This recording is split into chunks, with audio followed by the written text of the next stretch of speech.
Okay, good afternoon, everybody. My name is John Hanlon. I am the Douglas County Sheriff. This afternoon, I'm able to share with you information about the deceased victims. The information I am about to provide will be posted at www.flashalerteugene.net so that you may have the proper spellings and details. The victims are Lucero Alcarez of Roseburg, 19 years old. Quinn Cooper of Roseburg, 18 years old. Kim Saltmarsh Dietz of Roseburg, 59 years old. Lucas Eibel of Roseburg, 18 years old. Jason Dale Johnson of Winston, 33 years old. Lawrence Levine of Glide, 67 years old. Mr. Levine was the teacher. Serena Dawn Moore of Myrtle Creek, 44 years old. Trevin Taylor Onpak of Sutherland, 20 years old. And Rebecca Ann Carnes of Myrtle Creek, 18 years old. At this time, I'd like to introduce Fire Chief Greg Marler of Fire District Number 2, who would like to make a few comments regarding two of our victims. Chief? Thank you, Sheriff. It saddens me to announce that two of these victims were actually members of our immediate fire and EMS family. Obviously, we are family, and this hurts. This situation is personal to us, and we share in the pain that this community is feeling right now. But I want to let everyone know our service and our response will not be affected in the light of this tragedy. We're working actively with law enforcement in their investigation, and then we ask that all questions be forwarded through their public office. I have some remarks from the family. The Anspaugh family, for Trevin Anspaugh, would like us to thank everybody for their heartfelt thoughts and prayers during this difficult time. Trevin was one of the most positive young men, always looking for the best in life. Trevin was larger than life and brought out the best in those around him. In Justin and Kim's words, Trevin was a perfect son. Thank you.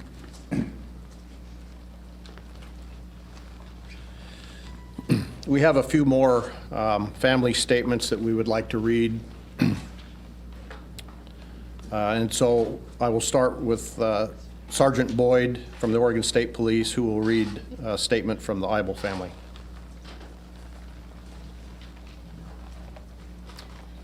This statement is from the Lucas Eibel family.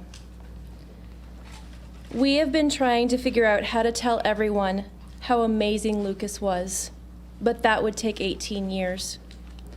Lucas loved Future Farmers of America, volunteering at Wildlife Safari, and Saving Grace Animal Shelter. He was an amazing soccer player. He graduated Roseburg High School with high academic marks. He was a Ford Family Foundation Scholarship recipient. He was an Umpqua Community College Scholars Award recipient. He was studying chemistry. Memorial donations can be made to Roseburg High School FFA and to the injured victims.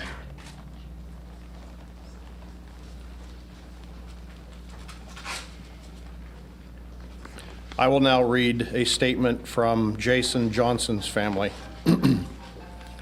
The statement reads, Jason Johnson, age 34, was proud to be a Christian. Jason recently enrolled in school at Umpqua Community College. Jason's mother said that Jason was proud of himself for enrolling in school, and so was his mother. They felt that Jason had finally found his path. His family says that he will be loved and missed. And now I will ask Sergeant Boyd again to come up and read a statement from the Cooper family. I will read a portion of the Quinn Cooper family statement. We are shocked this has happened. Quinn was only 18 years old. He had just graduated from Roseburg High School in June. Yesterday was his 4th day of college. Quinn was funny, sweet, compassionate, and such a wonderful, loving person. He always stood up for people. Quinn and his brother Cody were inseparable. Quinn was going to take his brown belt test on October 10th. He loved dancing, voice acting, and playing ingress with Cody. I don't know how we're going to move forward with our lives without Quinn. Our lives are shattered beyond repair. We send our condolences to all the families who have been so tragically affected by the strange gunman. No one should ever feel the pain that we are feeling.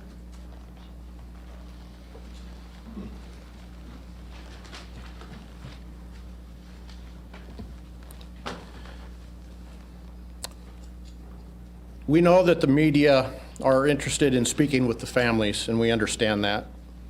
We are working very closely with them to arrange the release of these statements and photos.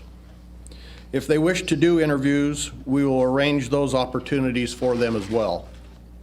At this time, all of the families are asking for privacy. We would ask that you would respect that. We would request that you help them work through these most tragic days ahead. This includes our emergency response families who themselves have suffered losses. First responders are not doing interviews, and we ask that you allow them to go about their work. I do not want to make a clarification regarding the number, I do want to make a clarification regarding the number of injured. We have confirmed with the hospitals that there were indeed 9 victims who were transported and treated, not 7. So to repeat, we have 9 injured, not 7, 9, and the death toll remains at 10, which includes the shooter.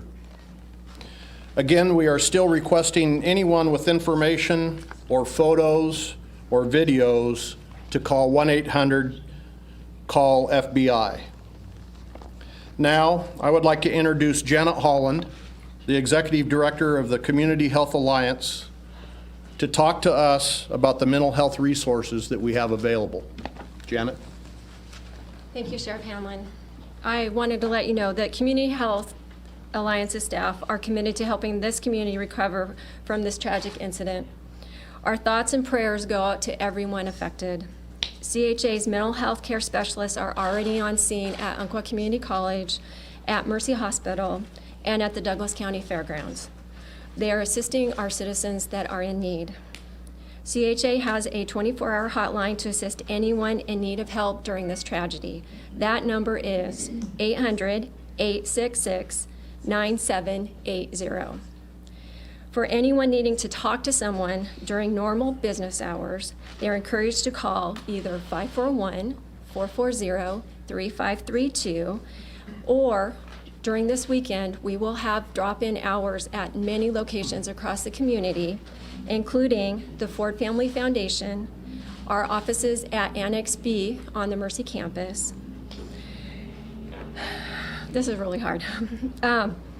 In the days and weeks to come, our CHA staff will be working with other healthcare professionals as well as state and local agencies to assist Douglas County residents recover from this unfortunate incident.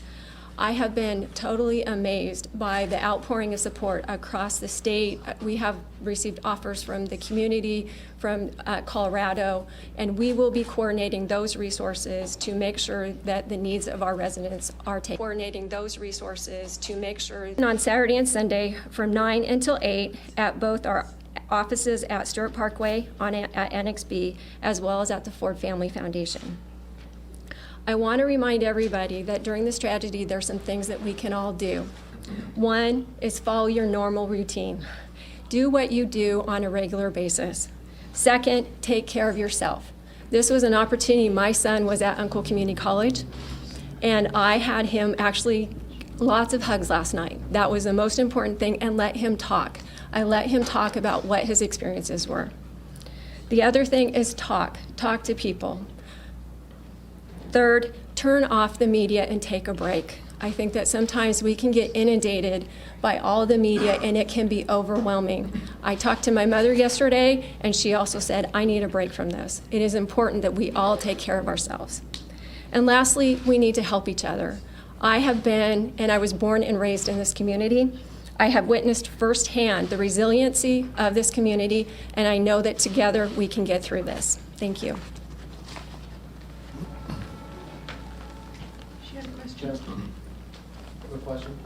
We'll have an opportunity for questions as soon as we get through this. If you could hold on to that, please. I'd now like to introduce Vanessa Becker. She's on the chair of Board of Trustees with the Umpqua Community College. Vanessa? Thank you, Sheriff Hanlon. I'm here today representing Umpqua Community College and also here representing myself as a community member of this incredible community. I want to express my deep condolences to all of the families that were affected, that were listed today, as well as those who are injured and all of our first responders and people who have been on the ground since yesterday. I want to join my colleagues and my community members up here in saying thank you to the local community and their response. Thank you to our statewide community, our national community, and even international community support. So just want to let you know we're feeling it and we're grateful for that. I want to also confirm that our focus right now at the college is really to support students and faculty and staff, and that's what our major focus is right now. We're in the process of mobilizing buses for students who have questions that need to get up and get their vehicles that are still on campus.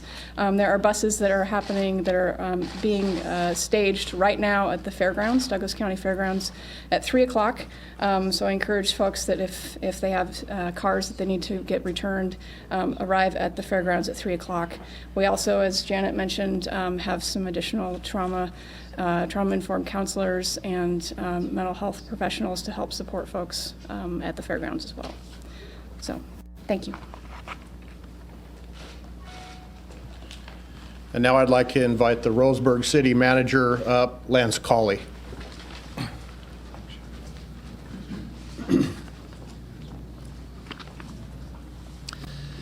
Said this last night. It's one of the hardest things anyone will ever have to do. Something that we hope would never happen anywhere, much less our community. I want to thank all of the people who showed up last night at the vigil to provide support for the families. I want to thank all of the people, the first responders, law enforcement, mental health, the folks from the college, for their response to this tragedy. And I want to say that there really has been an international and national response to this. People have been reaching out to us, people who have had similar tragedies, too many similar tragedies, both international and national. What we're asking our community to do now is reflect on this, try to support the families, certainly support the college, support people that they know who have been affected by this, and help us all move forward. There are a couple of things going on in the community right now that individuals can do to help. There are blood drives. I understand the one today has basically been overwhelmed, but the Red Cross will continue to have blood drives. You can contact them to schedule giving blood or go on to the Red Cross website locally to donate. There has been a few relief funds set up. I am UCC relief funds set up locally at Umpqua Bank And at any Umpqua Bank branch, people can walk in or contact them to donate to the IMUCC Relief Fund. Cascade Community Credit Union locally. The Greater United Way is helping coordinate this. If people want to help, please contact them. And I particularly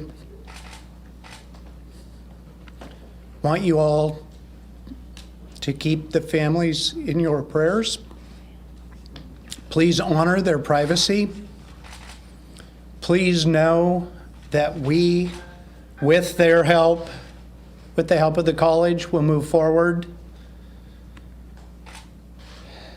And please take an opportunity to recognize what a great community this is and what a great response they made. Thank you.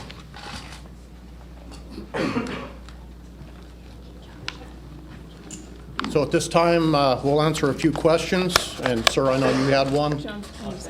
Oh, I'm sorry. I'm sorry. I just wanted to mention, I failed to mention that classes are canceled for next week. We're not allowed to get into buildings quite yet, so we don't have an announcement of when that will be, but next week we are not having classes, so I wanted to make sure folks knew that. Thank you. Okay, we'll handle a few questions, sir. Thank you. Was the shooter a student at the college, and was he taking that class?